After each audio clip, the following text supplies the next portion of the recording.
Hi guys, welcome to diploma పిల్ల YouTube channel. ఇవాళ వచ్చేసరికి మా ఇంట్లో సండే స్పెషల్ అండ్ ఇండియన్ మామ్స్తో ఉండే కష్టాలు చూపిస్తాను వచ్చేయండి. ఎవ్రీ సండే అనమాట మాకు ఖచ్చితంగా మ్యాగీ ఉంటుంది, ఎందుకంటే లేట్గా లెగుస్తాం కాబట్టి. అండ్ ఇవాళ సండే కదా, అందుకని చెప్పి మా అమ్మ మటన్ తెమ్మంటే మటన్ తీసుకొచ్చాము. మటన్ కూర వండింది, అబ్బా సూపర్గా కుదిరింది మటన్ కూర అయితే. అండ్ ఈవినింగ్ టైము అలా మా ఫ్రిడ్జ్లో మ్యాంగోస్ ఉంటే అవి తీసుకొని తినేసాను అనమాట. ఇది ఏవో రసం. మా ఈవినింగ్ వచ్చేసరికి చిన్న షాపింగ్ ఉంటే స్మార్ట్ బజార్ అని చెప్పి మా ఊర్లో ఉంటే ఇంకా వెళ్ళామన్నమాట. ఇక్కడికి వచ్చేసరికి మేము ముందే అనుకున్నాం అనమాట ఏవి కొనాలి ఏంటి అని చెప్పి. దాని తర్వాత ఇక్కడికి వచ్చినాక మా అమ్మ అయితే మొత్తం రివర్స్ చేసింది. ఏం చేస్తుందో చూడండి.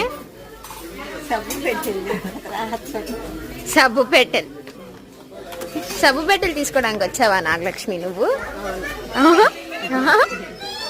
అదనమాట మ్యాటర్. అవసరమైంది తప్ప అవసరం లేనివన్నీ చూస్తుంది.